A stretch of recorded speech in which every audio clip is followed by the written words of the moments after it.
The room was sealed, and the neighbor heard the sounds at around 3 p.m. The fire occurred not long after that. What we can deduce from that is...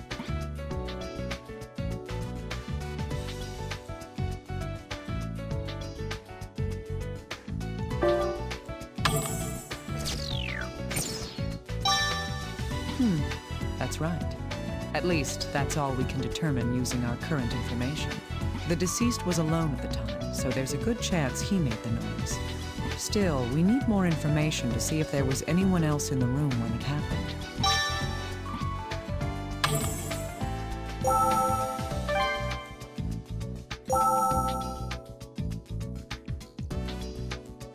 Yes, that... My neighbor? Oh.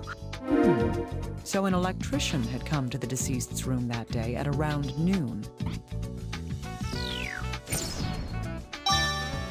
That was much earlier than when the fire supposedly started, but we should investigate it.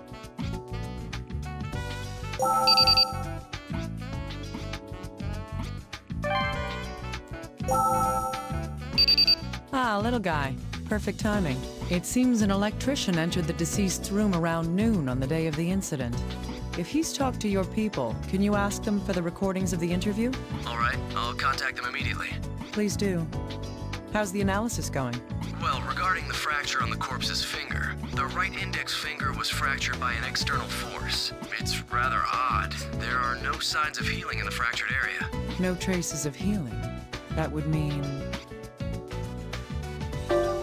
That's right. Reactions to injury, like minute healing and hypodermic hemorrhaging, are vital reactions. They only occur while the body is still alive. Thus, if there were no vital reactions to this broken bone, the fracture happened... It must have occurred after the person was already dead. That would have to be the case. Oh, and to be clear, there's no way that the body was damaged during transport. We take the utmost precautions when moving bodies. Huh. I hadn't considered that until you brought it up. Still, I'll take your word for it. If his index finger was broken, using the hand would have caused a great deal of pain. With that in mind, he shouldn't have been able to use his right hand all that well.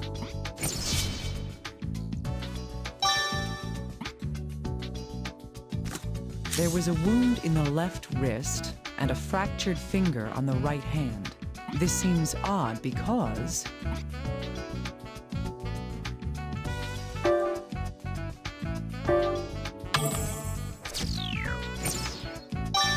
Yes, the deceased would have had to hold the knife in his injured hand to cut his left wrist. Then he would have had to cut deep enough to sever the artery, putting pressure on his broken finger.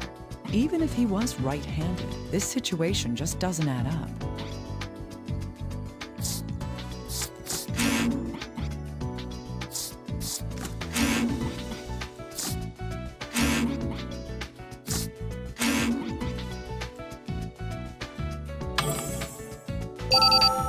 Hello, Dr. Kimishima.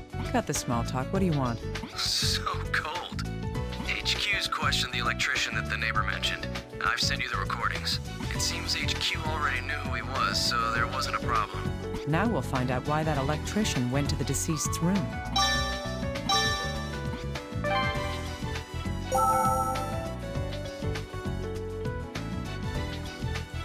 Yes? Oh, yes, that's right. A murder? Yes, that's fine. He said his air was broken and it needed to be fixed. He fixed the air. We should focus on that. There's nothing odd about having a repairman come to work on the ventilation system. But, at the very least, Dennis was still alive when the electrician came. We need to learn about the deceased's condition at that time.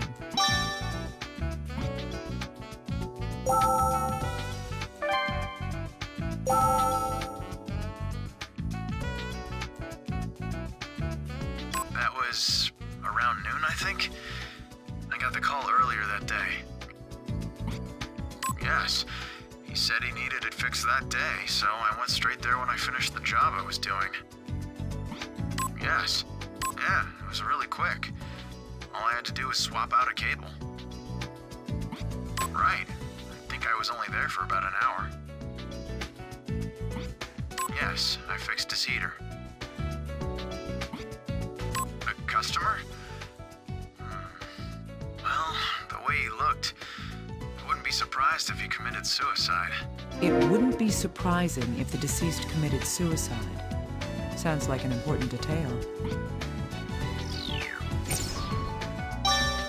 Does that mean the deceased had a motive for killing himself?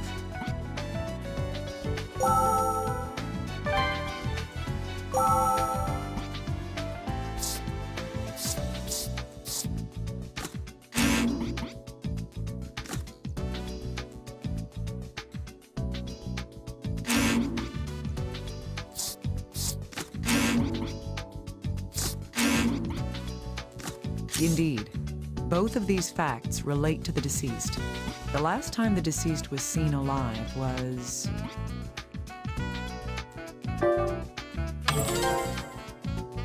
That's right. At that time, he seemed...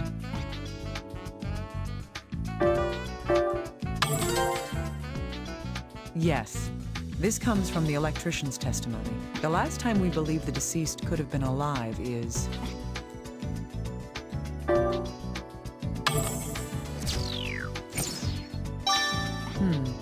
Indeed. The neighbor reports hearing a sound from the room at that time. Within an hour after that, a fire started in his room. The deceased was later discovered dead. That's all we know at this point.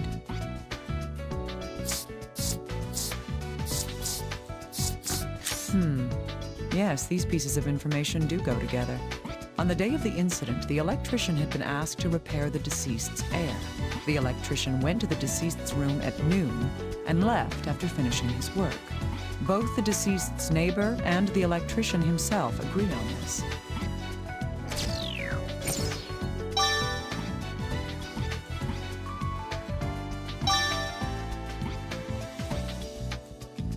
Hey, little guy. I want to go through the information that we've gathered so far. All right, let's piece it all together step by step. Let's do that.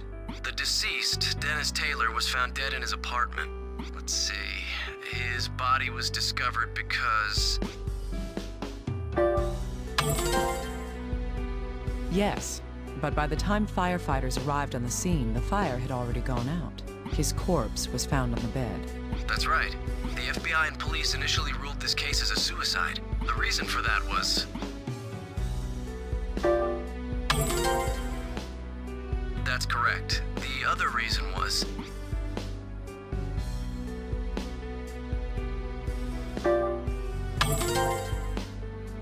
Indeed, the slashed wrist and the chain door point towards suicide.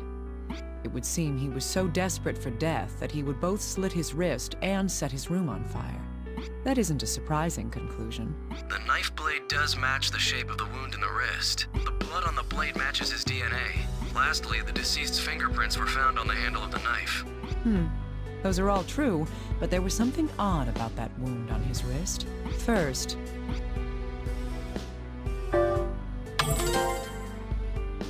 another point is...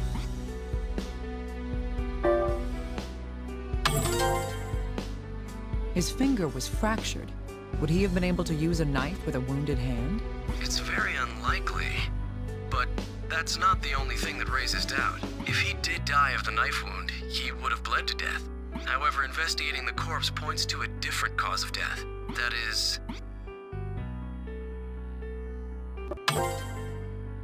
That's right, the petechia on the eyes, and the strange bruise on his abdomen. There's more than enough evidence to doubt that this was a suicide. But according to the electrician's statement, the victim seemed like he might be in a state to commit suicide. Indeed, there are too many uncertainties to be able to draw a conclusion at this point. I'm going to have to investigate the scene for myself. Little guy, get me approval to enter the area. Oh, understood. You shouldn't have a problem, Dr. Kimishima. I'm sure my bosses will approve you right away.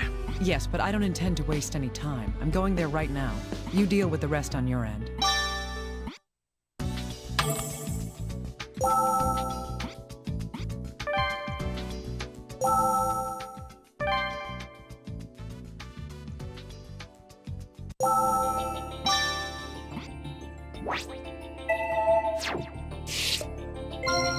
This is where the deceased's corpse was. If this bloodstain is his blood, then...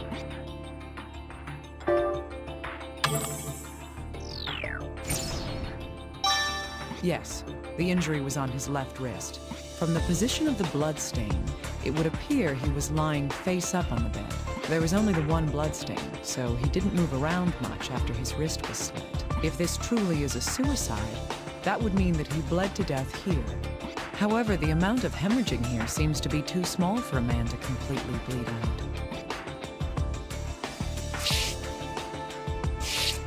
This is a table. Now that I look closely, the burns are most severe right here. What was burning here? If I send this for analysis, I might find out what was on fire on the table.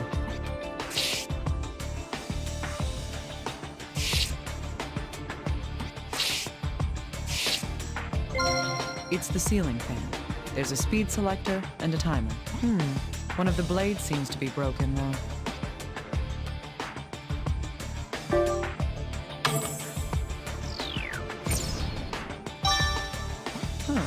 The electrician had supposedly come to fix the air. I need to review his testimony to confirm what he actually fixed.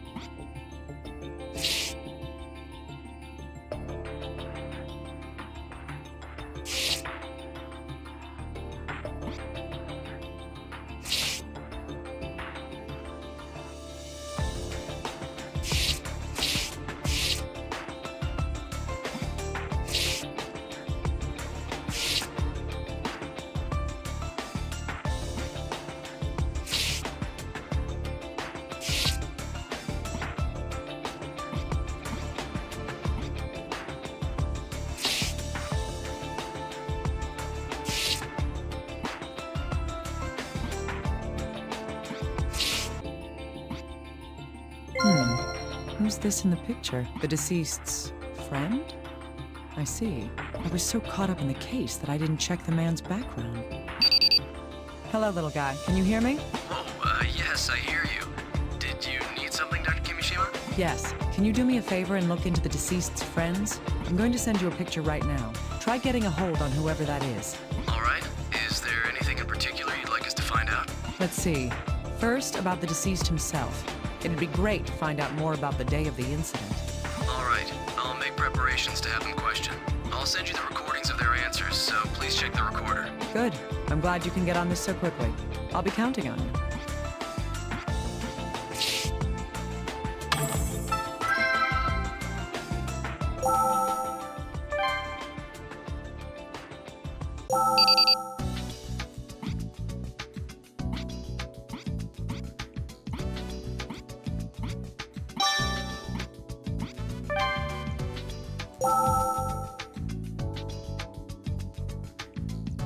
What you want, man? Why are you calling me out here?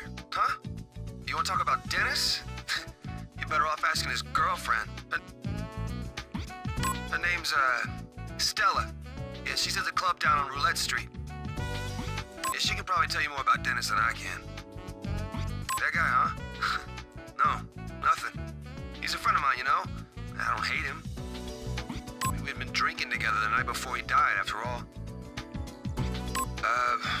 He did seem pretty flush recently, if you know what I mean. He called me up out of the blue and, said he'd pick up the tab that night. That wasn't really important, it was just how he normally brags. He was all proud of this red Portland Jacks t-shirt he was wearing, too. A Portland Jacks t-shirt. If he was telling the truth, the victim was wearing that shirt on the day of the incident. In any case, after hearing this testimony, it seems hard to believe that the deceased would have committed suicide. That reminds me, the man said in his interview that the deceased had a girlfriend. I wonder if HQ knows who she is. This is worth asking Little Guy about. Yes, did you call Dr. Kimishima? I need you to look into somebody for me. A woman named Stella Abbott. Oh, the deceased's girlfriend? Well, technically his ex... That doesn't matter. Can you find her? We already have. HQ's just finished questioning her.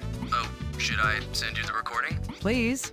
Now, if you don't mind. I feel like I'm getting closer to understanding who Dennis Taylor really is.